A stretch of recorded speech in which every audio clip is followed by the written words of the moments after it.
Adipurush movie के घटिया होने के ना आपको मैं 10 रीजन बताता हूँ। पहला रीजन ये है ना कि प्रभास जो है ना भगवान राम की भूमिका में बिल्कुल भी ठीक नहीं लग रहे हैं, और उनका जो लुक है ना वो ऐसा दिया गया है कि वो भगवान राम कम रावण जैसे ज़्यादा लग रहे हैं। क्योंकि हमारे मन में ना भगवान राम की एक छवि बसी हुई है कि उनके चेहरे का वो तेज, उनका वो मुस्कुराता हुआ चेहरा और चेहरे पे वो शांति का भाव। बट इस मूवी में ना सब कुछ उल्टा है। और प्रभास ने भी ना बहुत ही मतलब कैजुअली परफॉर्मेंस की है, और मतलब लगता ही नहीं देख के कि उन्होंने कोई एफर्ट भी डाला है मूवी में। और इस तरह की मूवीज़ में जो है ना किसी एपिक पे बेस्ड होती हैं, इससे पहले शायद ही आपने मतलब मेन हीरो को ना इतना मतलब जितना ख़राब तरीके से इस मूवी में दिखाया गया है, मतलब प्रेजेंट किया गया है, वैसा शायद ही पहले कभी आपने देखा होगा। दूसरा रीज़न ये है कि बचपन से हमारे मन में ना रामायण और उसके जो किरदार हैं उनकी एक छवि बनी हुई है, जिससे हम इमोशनली एक कनेक्शन महसूस करते हैं सभी किरदारों के साथ।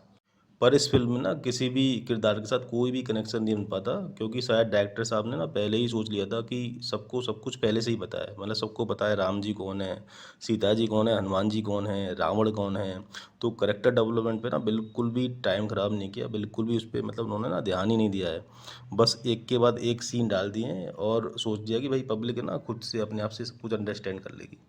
तीसरा रीज़न ये है दोस्तों कि रामायण के जो मूल तथ्य हैं ना उनसे छेड़छाड़ की गई है। जैसे रावण पुष्पक विमान की जगह बड़ी सी चमगादड़ में बैठ के आता है और माता सीता को ले जा रहा है, और भगवान राम वहाँ मतलब उसे दूर से देख रहे हैं।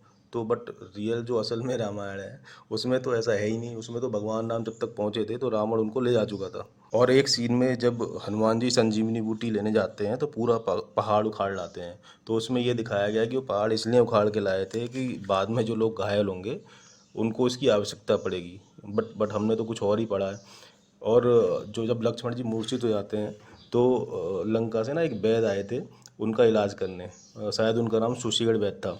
पर इस मूवी में दिखाया गया है कि जो जो विभीषण की वाइफ हैं वो उनका इलाज करती हैं। मतलब सोचो जरा क्या दिखाया गया है। और एक सीन में विभीषण की जो वाइफ हैं उनको कपड़े बदलते दिखाया गया है, मतलब बहुत ही गलत ढंग से। उस सीन की क्या ज़रूरत थी समझ से परे है।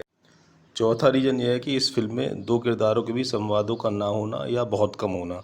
जैसे भगवान राम और रावण के बीच कोई संवाद होता दिखाया ही नहीं गया है। तो जब उनका युद्ध होता है ना तो वो इतना इफेक्टिव लगता ही नहीं है।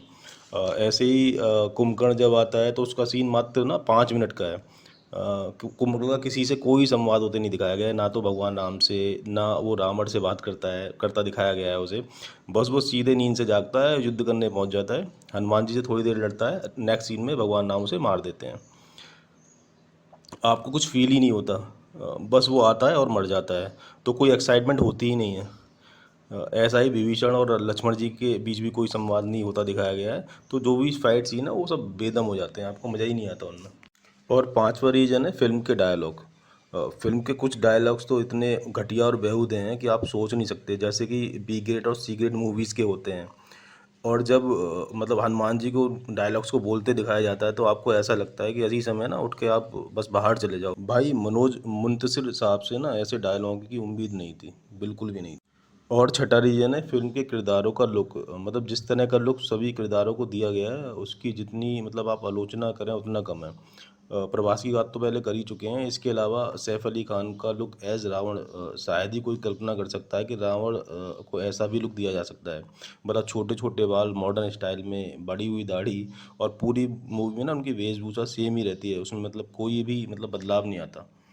और ऐसे ही हनुमान जी का लुक भी इतना मतलब अजीब सा क्यों बनाया गया है आपको मतलब समझ ही नहीं आएगा। और सिंपली आप उनको मतलब जैसे हैं हनुमान जी वैसे ही दिखा देते हो, समझ से परे है, पता नहीं क्यों इतना अजीब सा उनका लुक दिया गया है। और सुग्रीव और बाली का लुक तो मतलब ऐसा दिखाया गया है जैसे वो मूवी थी ना प्लानेट ऑफ द एप्स, उसमें जो एप्स थे ना उसकी तरह दिखाया गया है।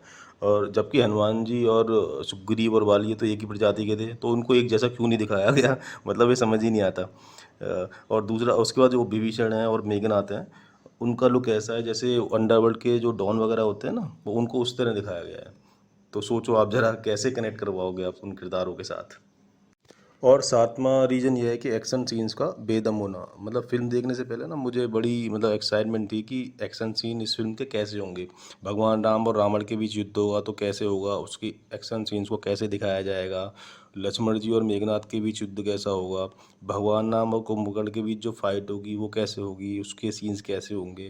पर ये मूवी ना आपकी सारी उम्मीदें ख़त्म कर देती है। प्रभास के तो सारे जो फाइट सीन है मानो सब एक जैसे ही हैं, उनमें कोई दम नहीं है। मतलब फाइट सीन लिखने में ना इस फिल्म में जरा सी भी ना मेहनत नहीं की गई है। ये बहुत मतलब बड़ी कमी है इस फिल्म। आठवां रीज़न ये है कि फिल्म के जो 8-10 मेन किरदार हैं उन्हें छोड़ दे तो बाकी सभी को ना एनिमेशन के थ्रू बनाया गया है। तो वो बड़ा मतलब अजीब सा लगता है, सब कुछ ना बनावटी सा लगता है, जैसे आप कोई वीडियो गेम देख रहे हो। तो उसमें ना वो मज़ा नहीं आ पाता। और जो नौवां रीज़न है वो ये है कि इसको आप ना हॉलीवुड की सस्ती कॉपी भी कह सकते हो। मतलब मुझे तो ऐसा लग रहा था कि इसे हॉलीवुड की तरह बनाने की कोशिश की गई है। मतलब जो किरदारों का लुक है वह हॉलीवुड की मूवीज से मतलब जो है ना प्रभावित लगता है। जैसे कहीं किंग कॉन्ग मूवी का जो गोरिल्ला है वो नजर आता है, तो वहीं जो बाली और सुग्रीव का लुक है वो प्लैनेट ऑफ द एप्स जो मूवी है उसके एप्स की तरह दिखाया गया है। और बाकी जो भी राक्षस वगैरह हैं वो मतलब आप पहले जो हॉलीवुड मूवीज़ हैं उसमें आप देख चुके। लास्ट और 10वां रीज़न ये है कि इसमें जो स्पेशल इफेक्ट्स वगैरह यूज़ किए गए हैं वो बहुत ही मतलब औसत दर्जे के हैं। मतलब आपको फिल्म देखने के बाद समझ ही नहीं आएगा कि जो 600 करोड़ रुपए हैं वो कहाँ खर्च किए गए हैं। मतलब 600 करोड़ रुपए खर्च करने के बाद भी ऐसी मूवी बनाई है। मतलब अगर आप अब से देखें 8 साल पहले बाहुबली मूवी रिलीज हुई थी, उसका जो वीएफएक्स है और स्पेशल इफेक्ट्स है इससे कई गुना ज़्यादा अच्छा है और वो सारे ना रियल लगते हैं। इसमें पता नहीं कहाँ 600 करोड़ रुपए खर्च करके करो ये क्या बना दिया है, आपको समझ ही नहीं आएगा। तो दोस्तों मेरे हिसाब से ये 10 रीज़न हैं जिसकी वजह से ये मूवी इतनी घटिया बनी है। और आप इस मूवी के बारे में क्या सोचते हैं मुझे कमेंट करके ज़रूर बताएं। और अगर आपको वीडियो अच्छा लगा है तो उसको लाइक करें और चैनल को सब्सक्राइब करें। Thank you.